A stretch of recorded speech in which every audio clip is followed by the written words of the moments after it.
বিকাশ ভবনে পুলিশের সঙ্গে দেখা যাচ্ছে যে খণ্ডযুদ্ধের আকার ধারণ করেছে। ভেতরে যারা ছিল তাদেরকে বার করার চেষ্টা করছে পুলিশ।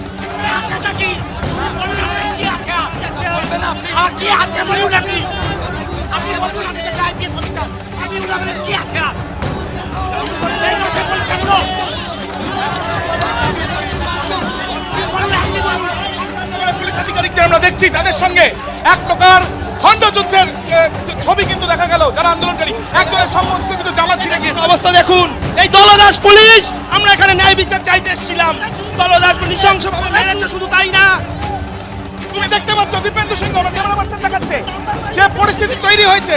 সেই পরিস্থিতির পর পুলিশের তরফ থেকে পুলিশ এবার দেখা যাচ্ছে পুলিশকে দেখা যাচ্ছে যে পুলিশের সঙ্গে কিভাবে পুলিশের সঙ্গে এখানে এক প্রকার সংঘর্ষের আকার ধারণ করছে। সরাসরি সেই ছবি আমরা দেখছি এবং এখানে কি অবস্থা তৈরি হয়েছে এখানে বিকাশ ভবনে। এখানে যে আন্দোলন চলছে সেই আন্দোলন দীর্ঘক্ষণ চলার পর পুলিশকে ঘিরে এই বিক্ষোভ চলছিল। সরাসরি আমরা দেখলাম যে কিভাবে পুলিশের সঙ্গে খণ্ডযুদ্ধে এই আন্দোলনকারীদের এবং পুলিশ যারা ভেতরে ছিল তাদেরকে বার করার চেষ্টা করলে উত্তেজনা আরো বাড়ে। রক্তাক্ত হয়েছেন একজন, সেই ছবিটা সরাসরি আমরা দেখলাম। এবং যারা ভেতরে যাচ্ছিল তাদের অনেকেই আবারও পুনরায় বিকাশ ভবনের ভেতরে এবং পুলিশের সঙ্গে দফায় উত্তেজনার পরিস্থিতি তৈরি হয়েছে। নিচে পড়ে গেলে লাথি মারছে, লাথি মারছে নিচে ভিড়ে পড়ে গেলে নির্লজ্জ পুলিশ, পুলিশ আবার নির্লজ্জ লাথি মারছে। শিক্ষকদের ওপরে আক্রমণ পুলিশের, এমনটাই অভিযোগ। বলতে ডান দিকের ছবিটা দেখাতে বলবো। তুমি দেখতে পাচ্ছ কিভাবে গার্ড করার চেষ্টা চলছে, গার্ড রেল তুলে, যাতে ভেতর থেকে কেউ বাইরে না বেরোতে পারে। এবং পুলিশের এই যে গার্ড রেলগুলো বাইরে তছনছ অবস্থা, সেগুলোকে আন্দোলনকারীরা ভেতরে ঢোকাচ্ছেন এবং প্রচুর সংখ্যায় পুলিশ। দীপেন্দু সিংহ আমার ক্যামেরা পাচ্ছেন সরাসরি সেই ছবি দেখাচ্ছে যে পরিস্থিতি দফায় উত্তেজনা হচ্ছে। একজন ব্যক্তি তাকে দেখা যাচ্ছে এবং বিনা অপরাধে আমাদের চাকরিটা খেয়ে নিয়েছে।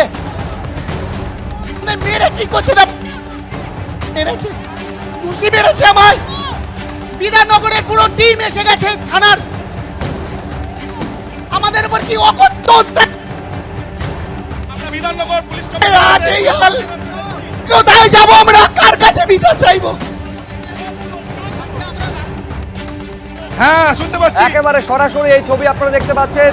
মেরে পুলিশ বিকাশ ভবনকে খালি করছে। যারা আন্দোলন করছিলেন, শান্তিপূর্ণভাবে অবস্থান করছিলেন, তাদের হঠাৎ এক লহমায় পিটিয়ে তাদের সরিয়ে দিল পুলিশ।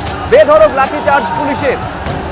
সরাসরি কৃষ্ণেন্দু অধিকারী এই মুহূর্তে ছবিটা বলবেন কি অবস্থা কৃষ্ণেন্দু এখন? ব্যারিকেড করে রীতিমতো প্রহরা দিয়ে এইভাবে সামন জানাকে বলবো দেখাচ্ছে এইভাবে কর্মীদের, শিক্ষকদের, চাকরিহারা শিক্ষকদের কার্যত ব্যারিকেড তৈরি করে আটকে রেখে তাদের এখানে একজনের জামা ছিঁড়ে গেছে। এটা কি করে হলো?